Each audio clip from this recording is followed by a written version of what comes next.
Hello, I'm Dr. Allen. While no intervention can be said to be a one-size-fits-all, and this is not medical advice, I would like to share my clinical experience. I've used one protocol I've seen in my practice.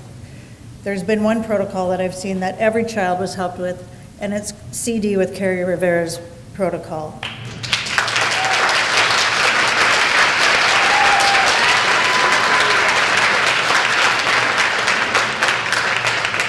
I've spent hundreds of hours combing over medical research papers and patents that are made for CD, chlorine dioxide, and everything I read just builds more and more confidence of why this works so well.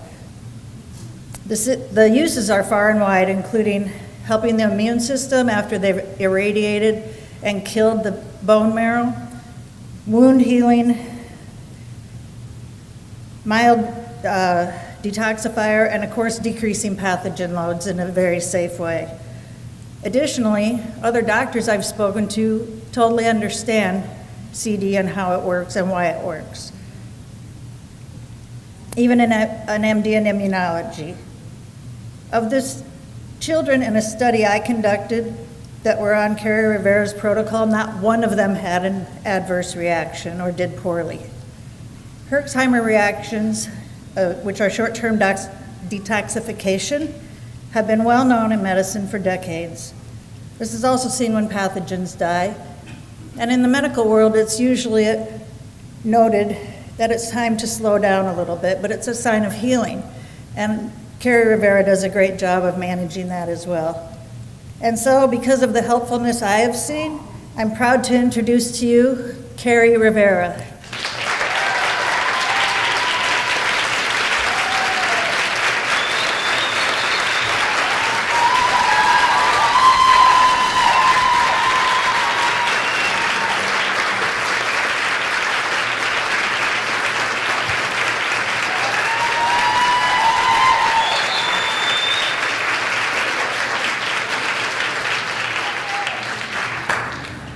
Thank you all so much for coming. Okay, so of course we have the disclaimer. And I think we're just going to clarify that I do not sell products, I do not work with anyone, I do not belong to a church. There is a lot that we do not know because science does not support the research for further investigation to why chlorine dioxide helps to heal the symptoms of autism yet. We're hoping to pull in some people that are interested in helping. Why does chlorine dioxide help to heal the symptoms known as autism? The diagnosis of autism to us means fungi, bacteria, virus, parasites, heavy metals, inflammation, and autoimmune disorders. Oxidation strength versus oxidation capacity. Of our oxidative treatments, there's ozone, which is a 2.07, which is very strong. Hydrogen peroxide, 1.78, still very strong. The body is about 1.28 to 1.30, so we want to always be underneath that so we don't do any harm. And chlorine dioxide fits that perfectly at 0.95. And as you can see, it's still strong enough to kill the pathogens, yet it doesn't damage the body.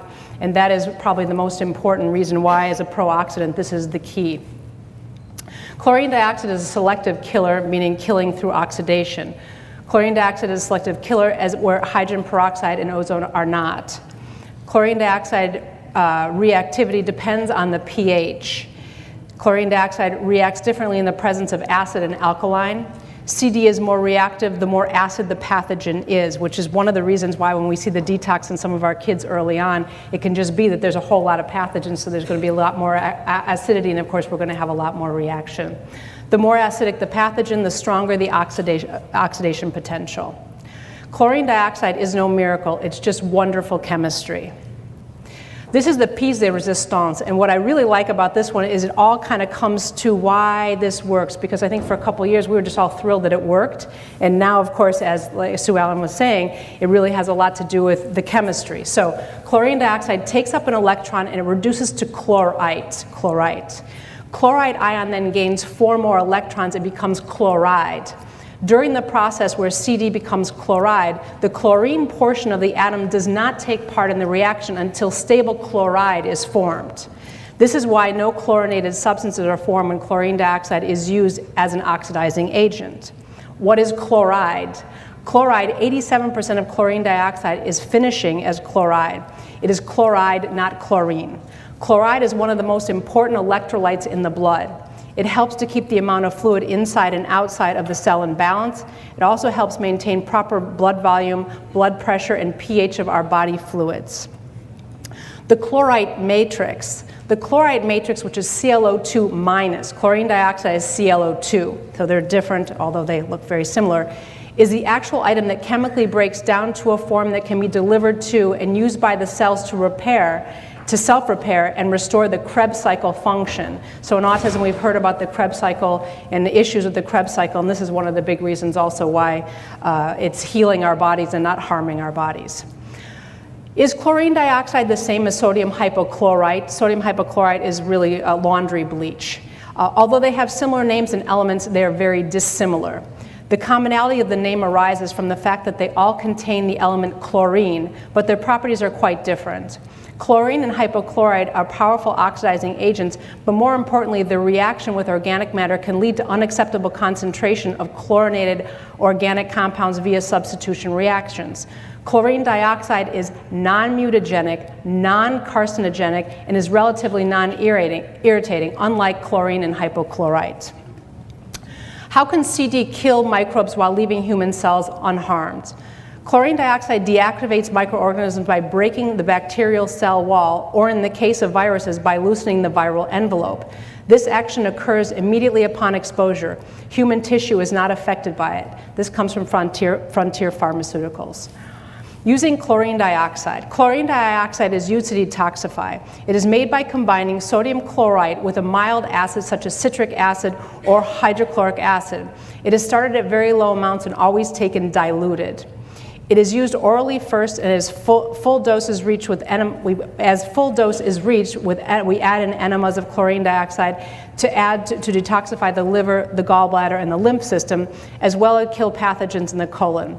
If there's constipation, it's of added benefit for the person. The dosage is increased based on weight or is tolerated. The book describes in detail how to use with easy-to-follow directions and dosage by weight. Of course, we always follow the lead of the body. We don't just necessarily look at what a table says. We always want to make sure that we're listening and we're not pushing. We're inviting the body to heal. Chlorine dioxide in bacteria. Chlorine dioxide kills bacteria by attacking the physiological function of the cell, including the disruption of protein synthesis. Chlorine dioxide alters the permeability of the outer cell membrane. Chlorine dioxide diffuses through a protective layer of the cell and inactivates pathogens from the inside out. It prohibits both the anaerobic and the aerobic bacteria from developing resistance and eliminates the need to alternate biocide treatments. A quote from the New Zealand Journal of Natural Medicine is, chlorine dioxide is an oxidizer that effectively kills pathogenic microorganisms such as fungi, bacteria, and viruses.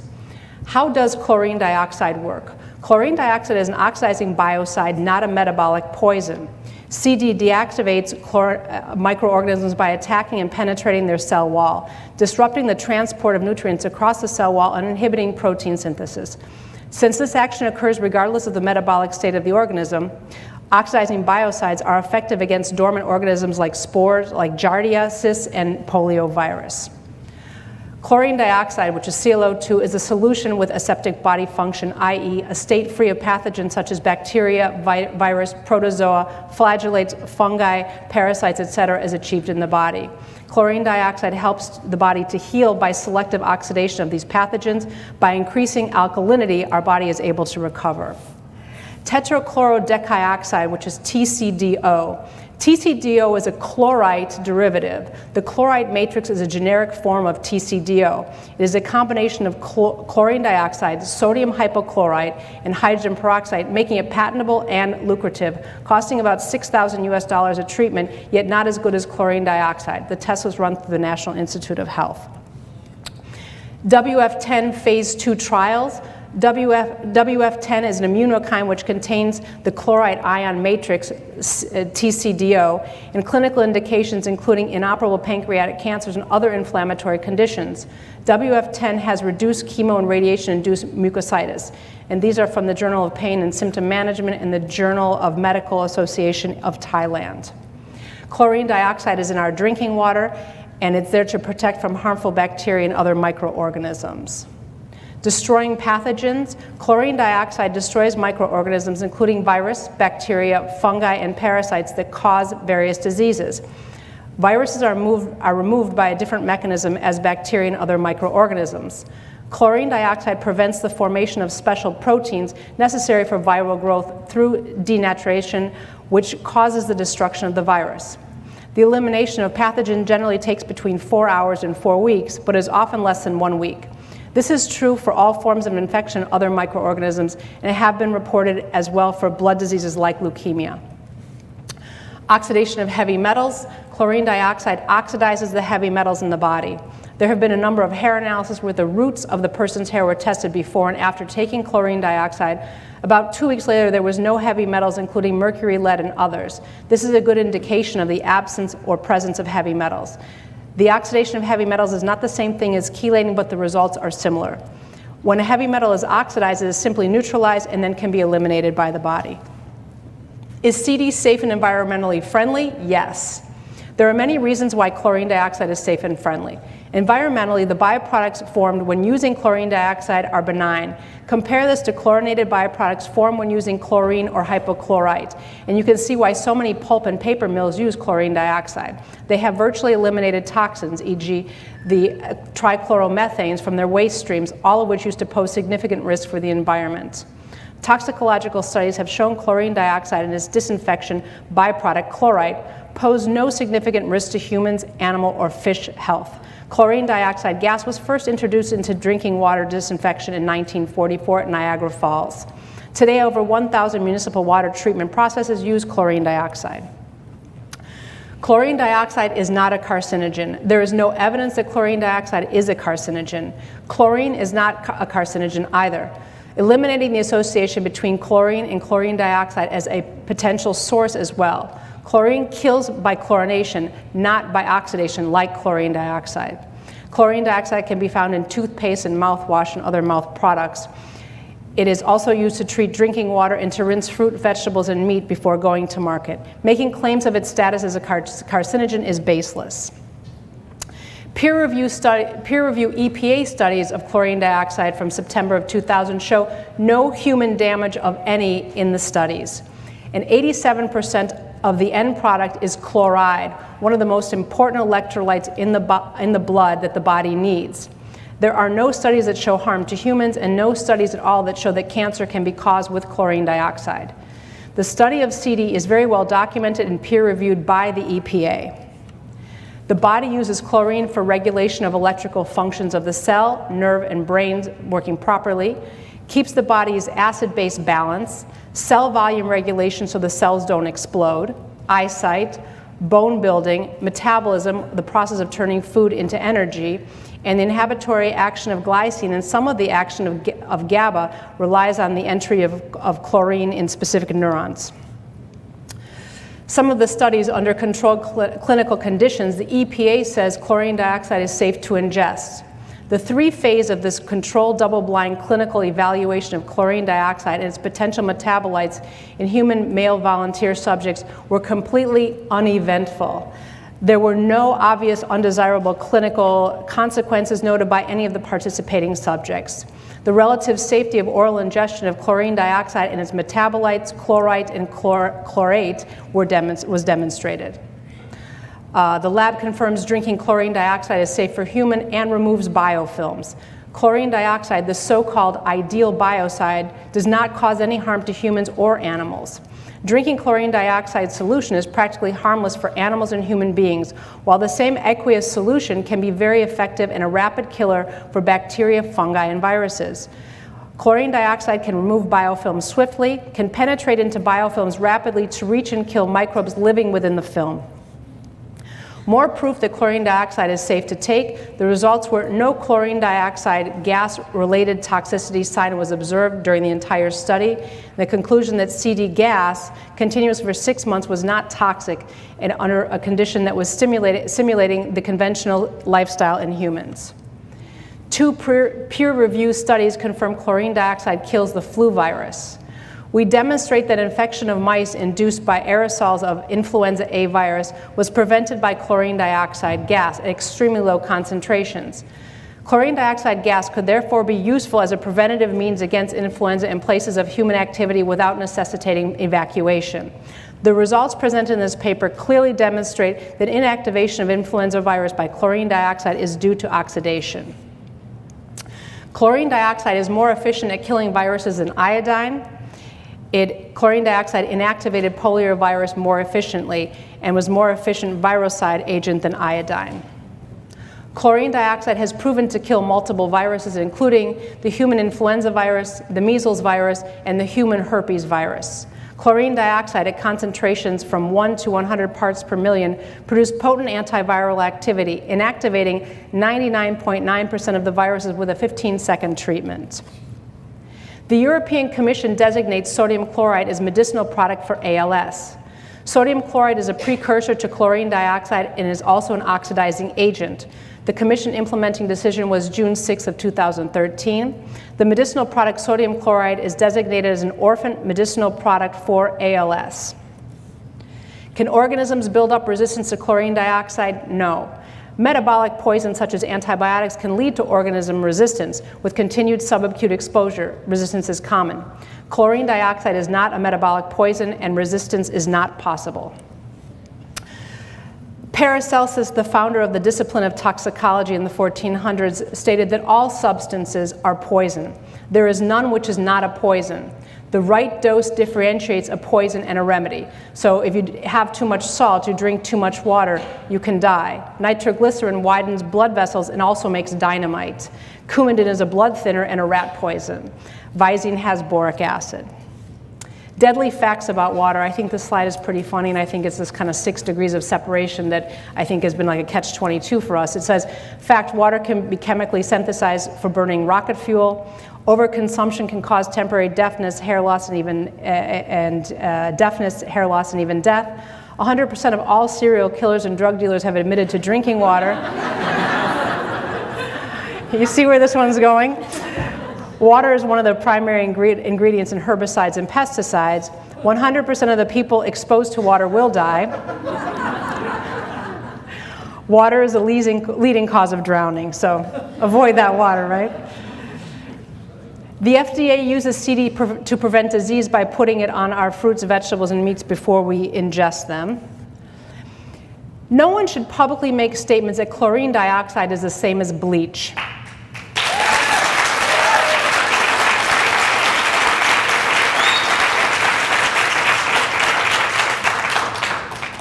Those who call CD bleach are endangering the lives of those who read any deliberate deception or misinformation stated out of ignorance.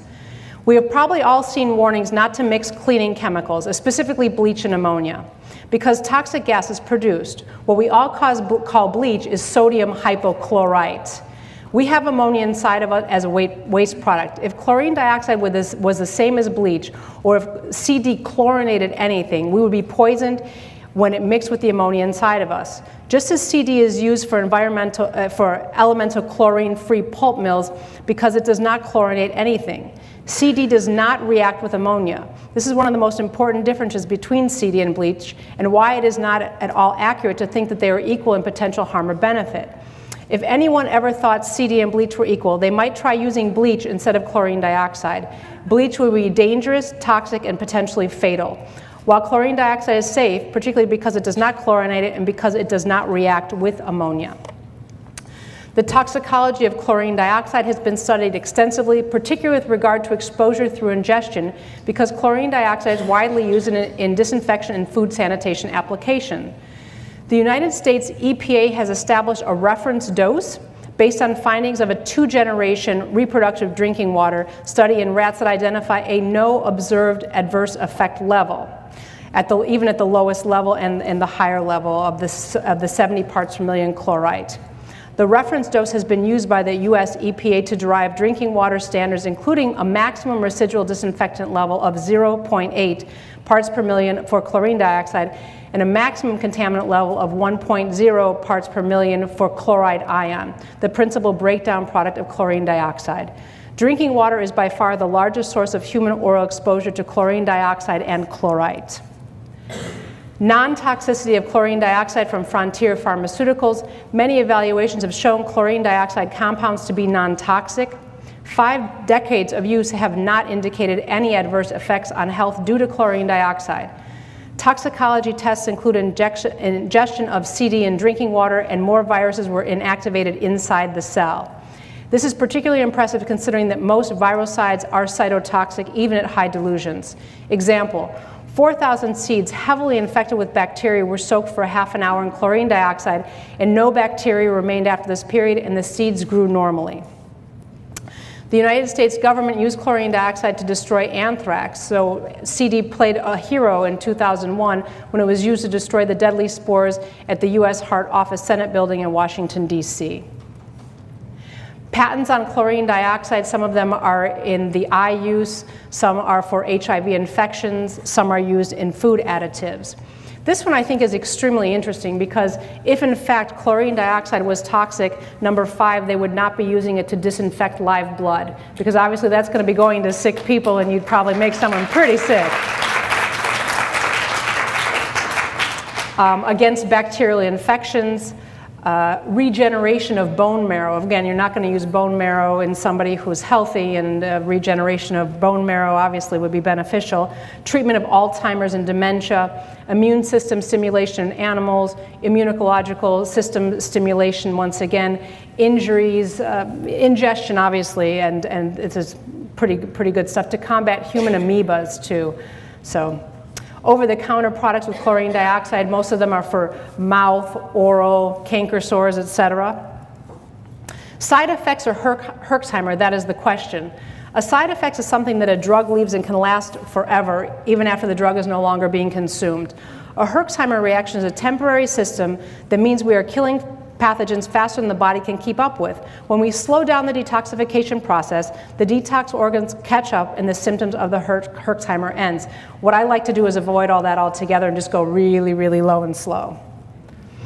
The American Chemistry Council praises chlorine dioxide, saying that if chemical compounds can be thought of as actors in the theater of public health, chlorine dioxide is one of the busiest performers. It is a disinfectant compound capable of destroying a wide variety of disease-causing bacteria, virus, mold, and algae. Enemas in history. Enemas have been a really foundational part of this protocol and have really been a game changer for healing overall. And of course, every time I think anybody ever heard the word enema, they were like, enema. And of course, now we start to look at the fact that enemas have been around for at least thousands of years. So 1500s, 1500 BC, the Egyptians were the first civilization to record the use of the colonic lavage. And then Hippocrates in 400 BC was using it for fever therapy, still as we do today. 124 BC for intestinal worms and fevers, as we do today. It was finally written in one of the first medical books in 300 AD, and their religious texts were mentioning it in 200 AD. The first enema syringe was around 1,000, and then the animal bladder, kind of a clyster, what they sort of called, looked like a purse, what looks much like the hanging bag today, was around 1,000 AD as well. 1300, during the Middle Ages, the enema became popular vogue of the wealthy and even reached the highest levels of royalty. Let's see if we can do this again. 1480, Louis XI, the king became such an ardent advocate of clysters, they called them clysters in certain places, that he even had his pet dogs clystered when he thought they required it. I guess too much barking and maybe they required it. The 17th century became known as the Age of the Enema, or Age of Clyster. It was an acceptable practice in the Parisian society to enjoy as many as 3 or 4 enemas a day. The belief was being that the internal washing or lavement was essential to well-being. It was recorded that King Louis XIII had more than 200 enemas in 1 year. 1600, by this time, they were coming out in mother of pearl and silver. I think some of us deserve these. Louis XIV is reported to have had over 2,000 enemas during his career. The enema king sometimes even held court functions and received visitors during the procedure. You got to cram a lot of things into one day. You just got to. So as you see, as the 1700s, 1800s, we started seeing things that looked a little bit more like the colon hydrotherapy that was going on. 1940, they were regulating the flow into the rectum. And then by 1950, colon hydrotherapy was flourishing in the United States. The prestigious Beverly Boulevard in California was then known as Colonic Row. I think this would come back into vogue, I really do. The most common hydrotherapy equipment was removed from hospitals and nursing homes in the 1970s in favor of colostomy, can you imagine, fleet enemas, and prescriptive laxatives. The truth about enemas is that they detoxify the liver, gallbladder, and the lymph system. They do not cause dependence. They do not remove intestinal lining. They help to relieve constipation and helps the body to heal from the symptoms known as autism.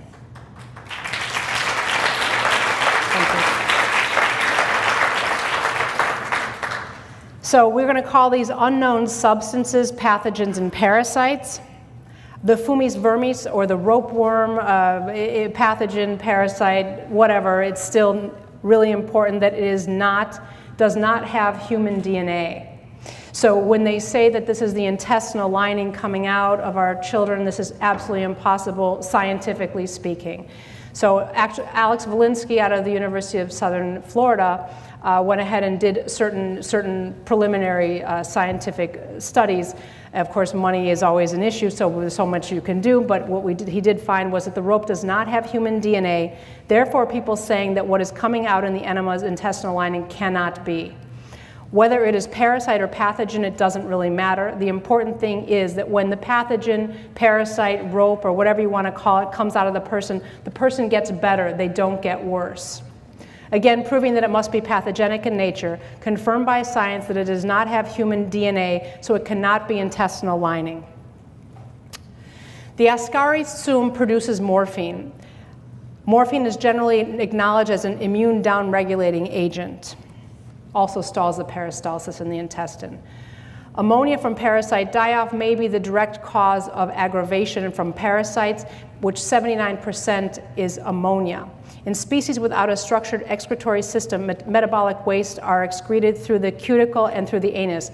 The majority of the waste product is ammonia.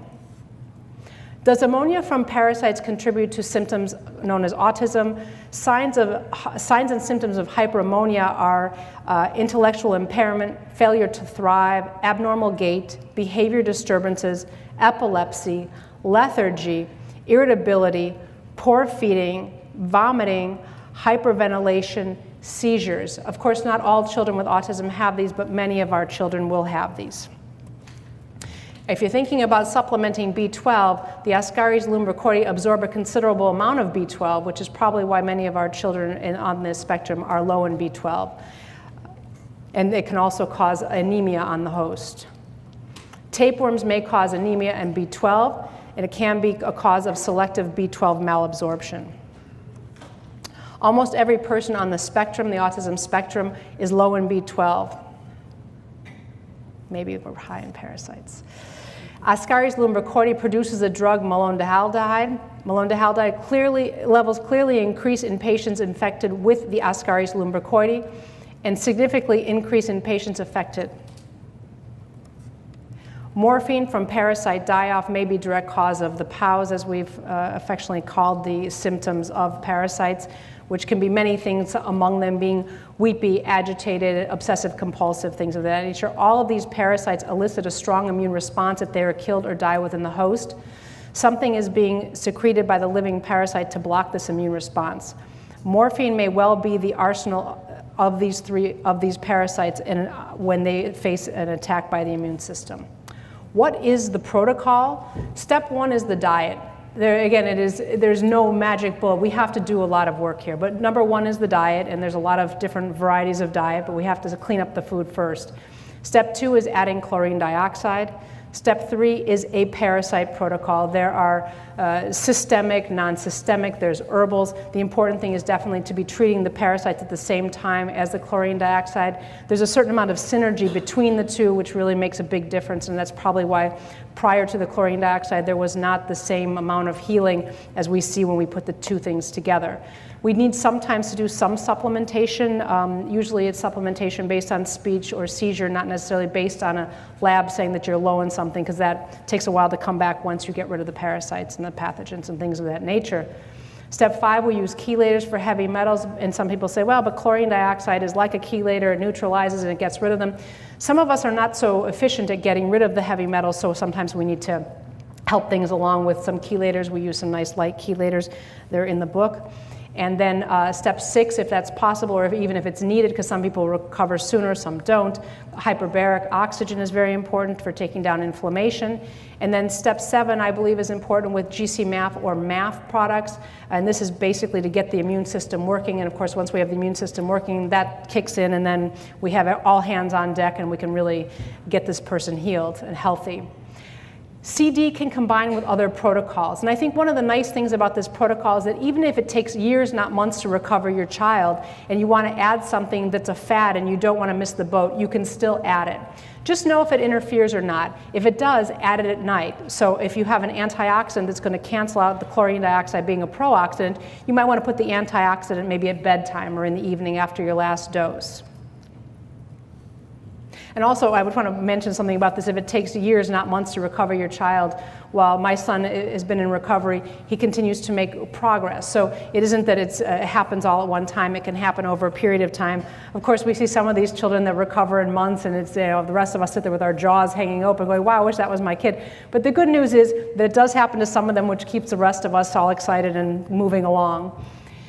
Internet and pharma trolls, I feel I have to mention this because this year was kind of big for the internet. Pharma trolls, industry henchmen, whatever the term would be. But for every action, there's a reaction. Every force, there's a counter force. So the fact that chlorine dioxide is now helping children and families in 70 different countries, in excess of 70 different countries, there's going to be this type of thing. But the good news is the science is behind us, and hopefully there'll be more science to come. And what they're saying is when they talk about bleach, they're usually basically talking about this. So how much chlorine dioxide would it take to actually bleach a 175-pound man? So when we're talking about one dose, 1 3-drop dose in 3+ ounces of water, that would be what we would be talking about. And when they start talking about numbers in grams and everything else that are in some of these interviews, they're talking about 28,000 doses of 3 drops, but there's a lot of talk about the grams and things like that, and we all get lost in their numbers. So according to industry standards for whitening paper, it would take approximately 28,000 3-drop doses to bleach a 175-pound man. This is absolutely not what we do. So quantity makes the poison, once again. All truth passes through 3 stages. First, it is ridiculed. I think we've moved beyond that one. Second, it is violently opposed. Third, it is accepted as being self-evident. So we're really shooting for that one right now. The protocol works. There's no question the protocol works. We have 181 children.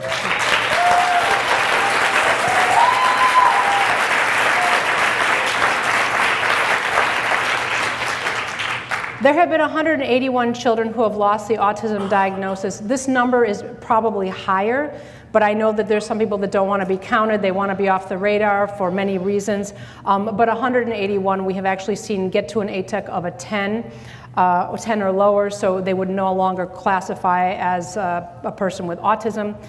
And then tens of thousands have improved even though they're not recovered. So obviously that child is living better, that child is living healthier, happier, and the family is probably living a life that they never even dreamed to have, even though the child is still not recovered completely. This is one of my recovered little guys. A lot of people kind of went undercover this year. Last year we had a little gal talk about what it's like to have been recovered. A mother allowed me to use a slide of her son who recovered, who's cute as a button. I think he's 3 or 4 years old. Come on, look at you. Let's make Tell me, what is your yeah.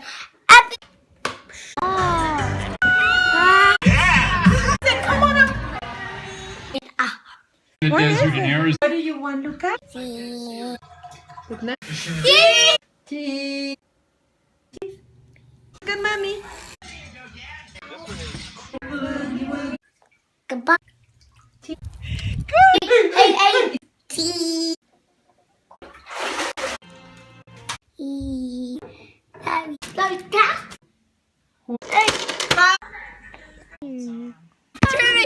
Luca? Where are we going? Come here, Luca. Going. City to see a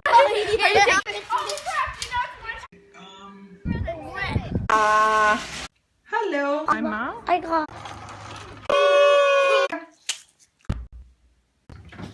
To meet you. Can I go here?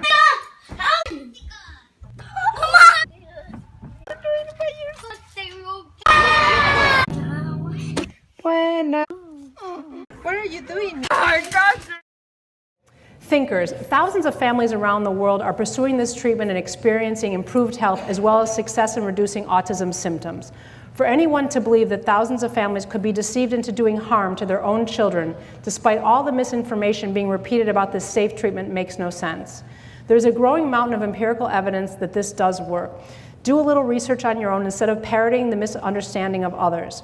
There are very good scientific reasons why chlorine dioxide can be safely used. Thankfully, chlorine dioxide is chemically very different than laundry bleach, or it wouldn't work to promote good health. Governments ought to be funding clinical studies to prove why these methods are successful, instead of ignoring what is happening by first presuming it could not be possibly true. Each of us should also be trying to research and understand why this is working so consistently around the world, not inventing misinformation that is not working or is harmful. This is from Don Cuthbert, father of a recovered teen. So there's online support for the protocol at cdautism.com. We have a forum, which is the safest place for families to be. We have Facebook, which is called CD Autism, Not So Safe. Facebook is not so safe, people. So anyway, if you do, make sure that you have an alias or something, because all the haters and crazy people do. And then if you need to consult with me, I have my email. Healing the Symptoms Known as Autism.com is where you can get the book for free. So we're offering you to read the information for free. And since I have a couple more minutes, I'm going to read a letter that just came in this morning from a terrible interview. I get a lot of terrible interviews from one of those national broadcast companies.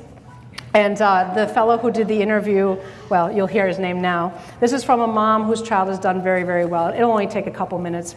Dear Mr. Rogers, first off, thank you for reporting and bringing up autism in the limelight again. Having said that, I'm not really sure about your true, honest intentions in broadcasting the program.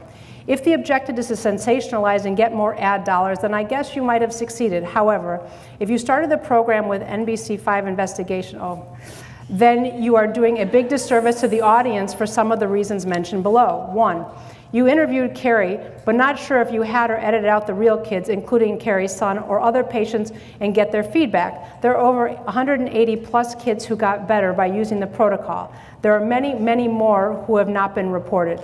You also reported that experts claim there is no basis to the kids being cured. Has any of these experts interviewed any of the 181 plus kids' parents? Then who are those so-called experts? 2, you've shown Kerri's book, but not sure if you bothered to read even a chapter from it. If I can use an analogy, you have taken first ingredient in a 7-step recipe and asked a chef whether the ingredient is good or not, quickly forgetting the disc requires the rest of the steps. So when you interviewed the chemist who smelled and called it dangerous, I was wondering whether you bothered to explain or the scientist asked about the dosage before giving his opinion. No one is asking about smelling here, just because it has chlorine or it is called bleach. Yes, if the concentration is huge, it is dangerous to smell. How about taking a box of aspirin and take it and ask the same scientist and ask him if it's good or not? No brainer here. Even a kid with little common sense would assume the dosage to be the full bottle and would say it's dangerous. Did the scientist look at the chemical composition of chlorine dioxide or just smell it in the bottle and gave his opinion?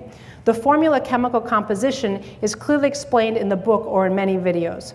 One has to take the dosage in small increments as specific in the book rather than a big dose at one time. Yes, it does cause nausea, vomiting, etc., and this indicates that the correct dosage would not be followed, and is no different than taking antibiotics without food when it's recommended to eat with food. 4, Kerri never said CD by itself will cure the kids. That's why there is a 6 or 7-step protocol described in the book. Since each kid affected in the spectrum is different, they may not have to go through all the steps in the protocol. The results are clearly presented by the parents in the forums. This is not Kerri's imagination. 5, by using the word chlorine, you have successfully created a confusion among the viewers who likened to Clorox or bleach and triggered unnecessary hatred in the forums asking for Kerri to be put behind bars.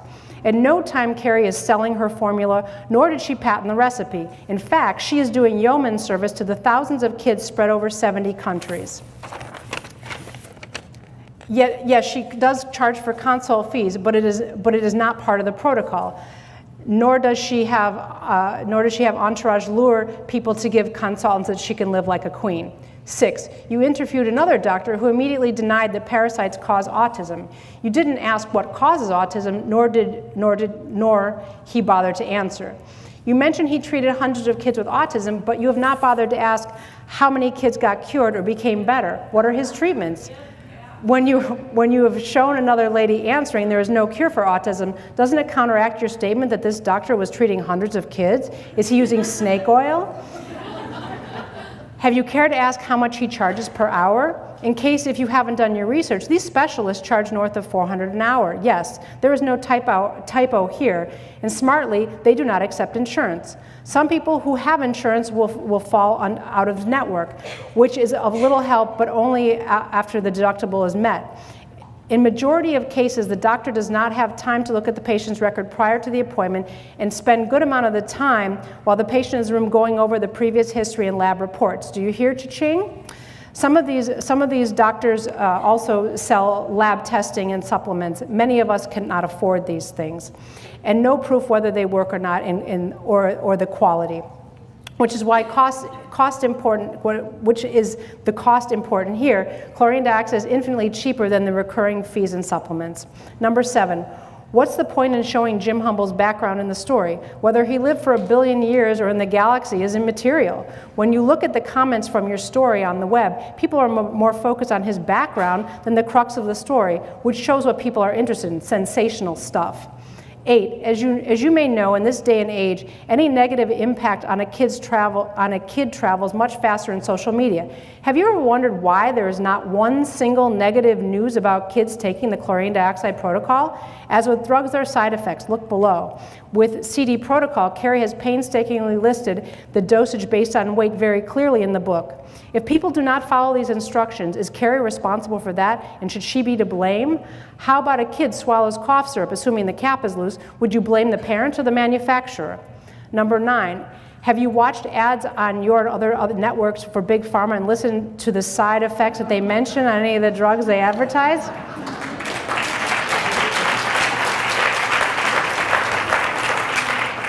These days, the amount of time spent on negative side effects is more than positive effects of the drug in some cases. They even say kidney failure or near death and talk about going to the doctor or emergency room immediately. Why don't you investigate investigative reporting on these drugs and why the pharma companies are selling those with so many side effects? 10, lastly, you would realize if you were a parent of a special needs kid or in the spectrum, a small gesture by the child, such as looking at your eyes or even saying mama or papa or I love you, or less agitation brings a moment of great happiness and a hope to the parents along the same lines as to what Armstrong said when landing on the moon. One small step for man, one giant leap for mankind. Kerri is making giant leaps for the mankind by bringing hope to parents, that kids are not born with autism and live like this the rest of their lives, as mainstream doctors say. But autism is treatable, and for a few lucky people, completely curable. 181 so far documented by various parents. If you want to show a true investigative story, please do a little homework research rather than a one-sided story with ratings. There are many reporters who have open requested for interviews in various forums on different topics when they do a story. That's called journalism, and yours looks more like tabloid junk. Thanks, Krishna.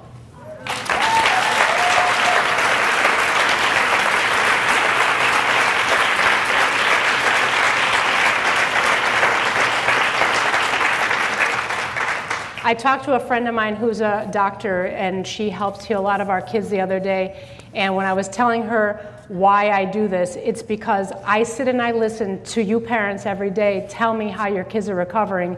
And then I watch families send me letters, post email, post things in Facebook, and showing that their children's ATEC is 0. It's 1. I now have my child back. How can we not tell a story that needs to be told? So this is my mission, is to tell your story.